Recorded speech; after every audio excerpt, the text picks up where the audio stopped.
So this is my recently acquired barn find Chicago coin bowler, and it's electromechanical, and this thing's it's in rough shape. So what I wanted to do is go over how to clean all of these stepper units.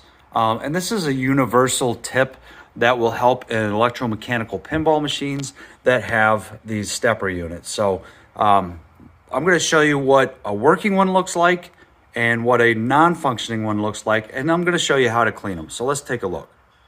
So I've already cleaned this one, and I figured this would be a good one to show you how it's supposed to work. It is a little harder to get in there with the camera, but let's go over what's supposed to happen on these stepper units. So you can see two coils. This one's actually fried. It blows that fuse. I'm waiting on that to come in, but in the meantime, I went ahead and cleaned this up. So you see the two coils, and when this one gets the signal, this is the step up unit or coil. As it fires, it turns the actual contacts on the phenolic plates, and this one has two, not all of them do. But then when this solenoid gets the signal to reset, watch how quick this is supposed to return. This is what's supposed to happen. See how quick that was? Let's watch it from the other side. I'm going to step it back up, and I'm going to show you how this is supposed to go when it resets. So I've already cleaned this one, and that works really good. And then obviously the contacts and things like that, as this gets to the reset position for this specific wheel, then it knows, all right, I reset. So this one's working good. Here's one that doesn't work good, and I'm gonna show you how we're gonna clean that. So the step up works fine. As you can see, step up works fine, but then when you reset it, watch. See how slow that is?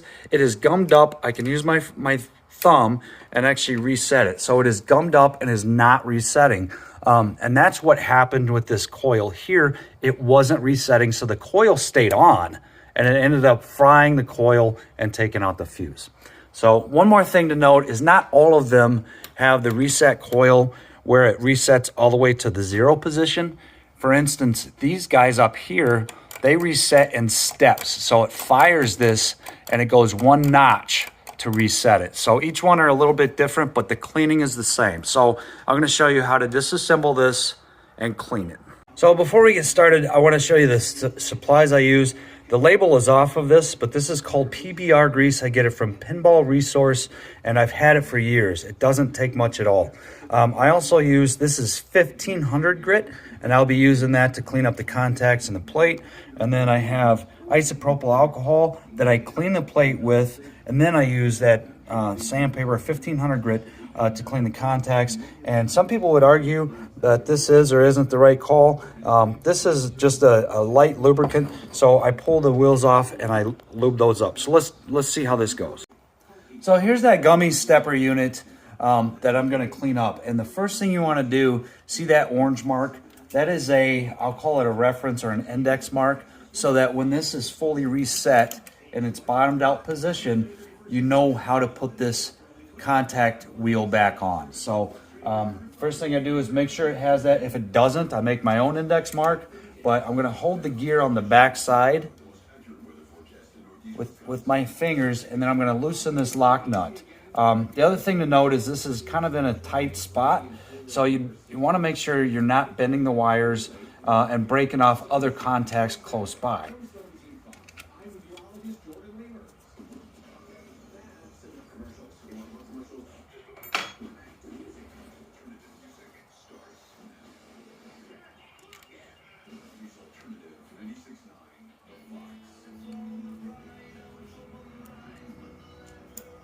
I've pulled the nut, where are we at? Well, you can't see that, I'm too zoomed in. I've pulled the nut and the washers off of there, and now it's time to get this guy off. And sometimes, like I said, this was a barn find, so it's been in there a while. I'm just kind of shifting it, jostling it as I pull it off. I'm trying to be careful because sometimes these contact fingers are brittle. I'm just rocking it as I pull it off, and there you can see that it's off. And the first thing I'm going to do is clean this with alcohol.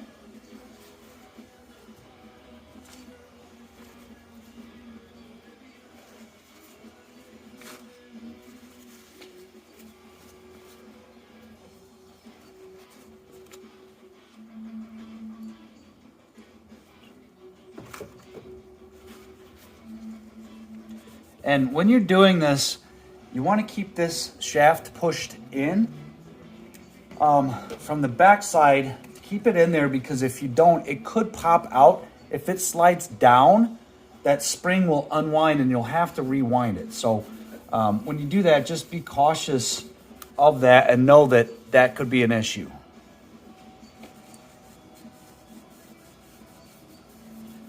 So I'm just trying to get all that grime off of this disc. Cleaning these inner contacts.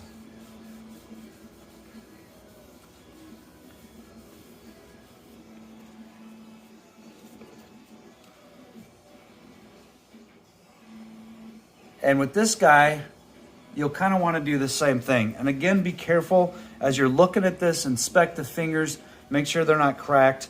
Like I said, this one's been in storage for a long time, and there could be some brittle parts. I've already found about, I don't know, 7 or 8 broken off contacts, and I've ordered those, and I'm gonna have to build the switches that are broke. So that'll be a different video. But basically, I'm just cleaning all this grime and stuff off of these contacts. And you can see how important it is to have that reference mark, because as you're cleaning it, you're kind of re-rotating things. So I've cleaned those with alcohol. Now it's time to wipe. Then I get out the sandpaper. Remember, 1500 grit. I have used 1000 before, which is, in my opinion, fine. Other people would disagree. Some people say use an eraser, just like we did as kids on the old race, what do you call them? Those little Tyco race tracks that you'd have in your bedroom with the little motor cars. So, but I use, like I said, between 1000 and 1500 grit as I clean this up. And then I'll wipe it down again after this, but it doesn't do any good to sand these down and clean them up when they're grimy. So you clean the grime off the best you can first, and then I clean them up with this high grit sandpaper, and then I clean it again. Then I put that PBR grease on there. I want to get these guys too. And again, I'm holding that center shaft on the back side with my hand so it doesn't pop out, because those springs will unwind. And the second you pull all this out, it kind of frees things up. So again, just use some caution to not let this wheel pop all the way through. Even if it comes out, say, a 1/2 inch, 3/4 of an inch, it could unwind. So I've wiped them down, I've cleaned it up, cleaned these contacts up a little bit with this 1000 or 1500 grit. Now I'm going to show you, I'll show you the grease and how little I use. It's a very thin coat of this grease. I'm trying to see the best way to show you. That's not much at all. I may end up using a little bit more, but basically you're going over all these contacts and you're spreading that grease really, really thin. If it gets too thick, it will gunk up, and you could end up gumming up this mechanism after you clean it, which is defeating the purpose. So grease naturally attracts dirt, so you want this to be really, really light, and it continues to clean it. Oh, you know why? Because I didn't wipe it down with alcohol, like I said I was gonna. So here's that alcohol again after I already greased it, but I missed a step there. So I'm kind of being counterproductive wiping off the grease that I just put on there, but I forgot to wipe it down after I sanded it.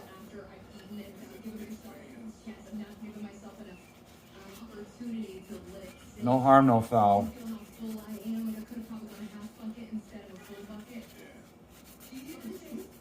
The whole goal of this is to clean those contacts and lubricate things so that this moves the way it was designed.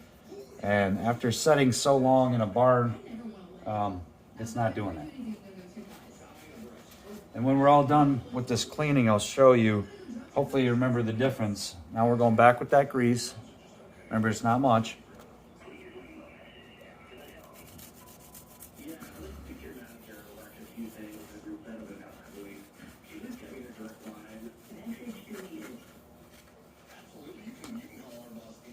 Sorry, my hat keeps hitting the camera. I've got it zoomed in or placed really close to me so you guys can get hopefully the best view. And it's okay to put it right on the contacts. Like I said, this isn't a very thick film anyways.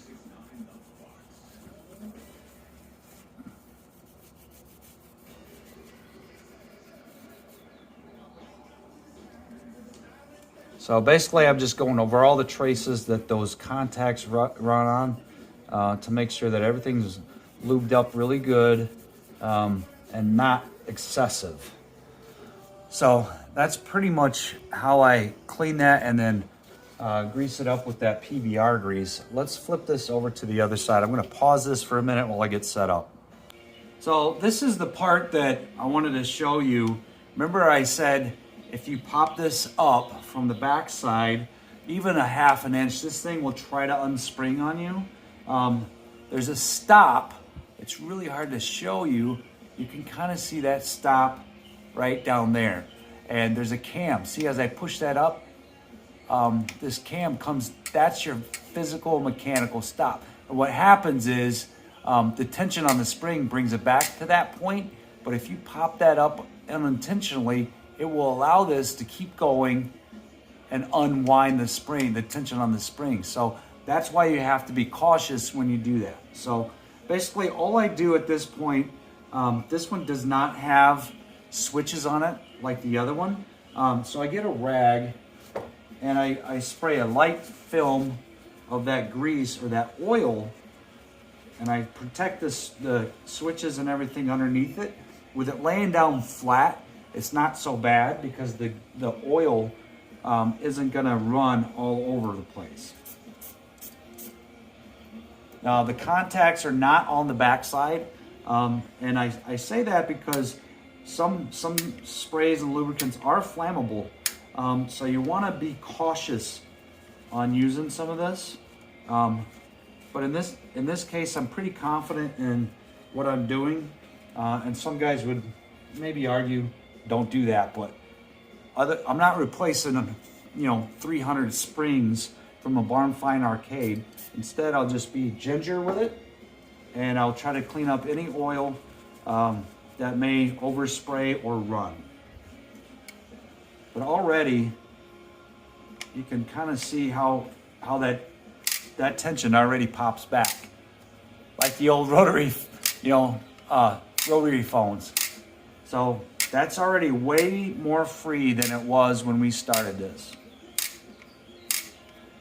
So now I think it's time to put everything back together without breaking anything and see how this works. So I'm gonna get set up for that.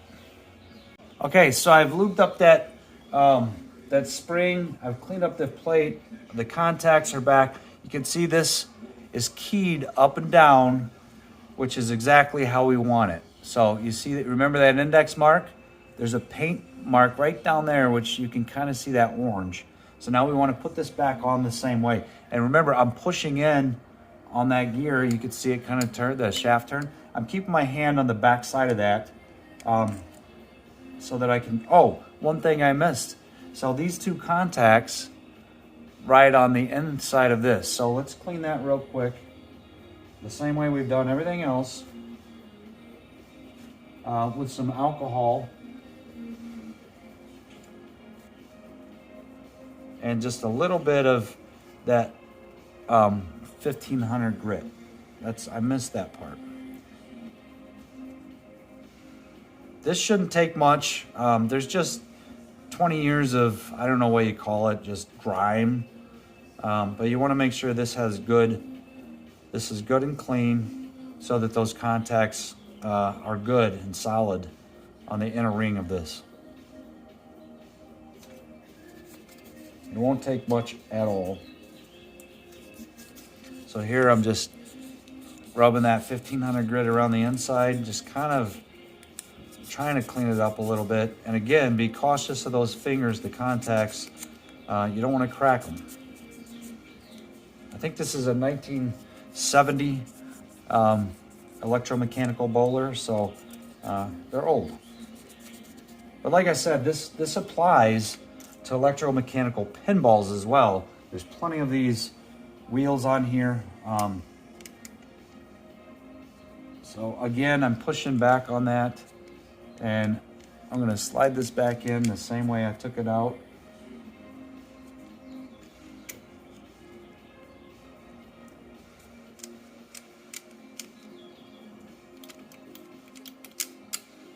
It might be a little tight yet.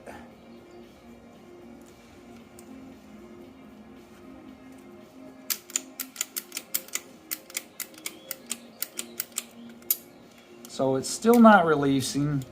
So I'm gonna go back. So now I'm just testing it, and it's still not releasing all the way back to there. So I'm gonna have to pull this shaft out and clean it up a little bit better, because the bushings are probably dirty and it's still not resetting right. So let's take this guy off. If I can get it off of there now. There we go. So we got the contacts off. The nerve-wracking part is not losing that spring. We don't want to lose the tension on the spring. So what I'm going to do is I'm going to try to get some of that spray inside the shaft on this side.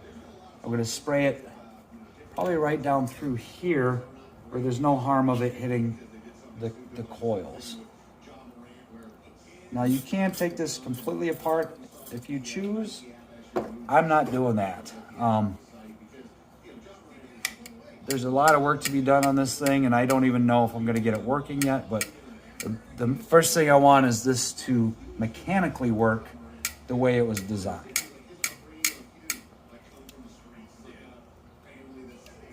So there we go. Again, being careful not to break the contacts around that. So let's see how that does. I just sprayed a little bit of that oil, grease, spray, whatever. It's like WD-40, but I think it's better. And then I'm going to put this back on and see where we're at.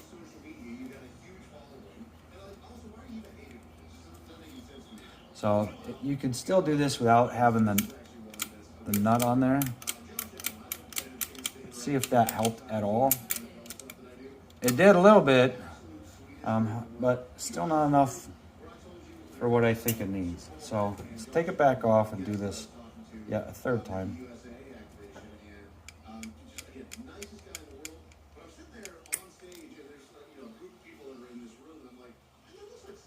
The other trick you can do is you can push that out and go beyond the original stop. So I gave it one more twist. And you remember that bushing that I was showing you, or that mechanical stop? So I pushed that out a little bit, and then I wound the spring one more time. Let's try that.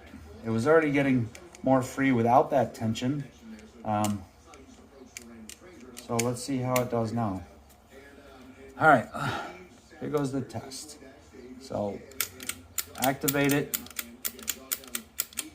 Okay, so it's activated. Look at that.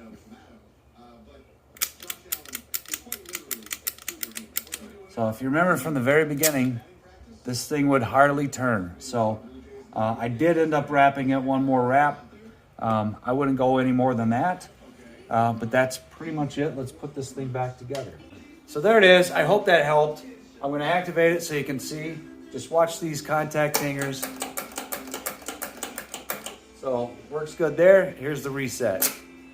So that's the way it's supposed to work. Hopefully that helps. I know there's differing opinions. However, this was a very cheap barn find, and I'm just trying to bring it back to life. But that's pretty much what I do to all of these stepper units. I've got a lot of work left to do, so thanks for watching. Hopefully this helps.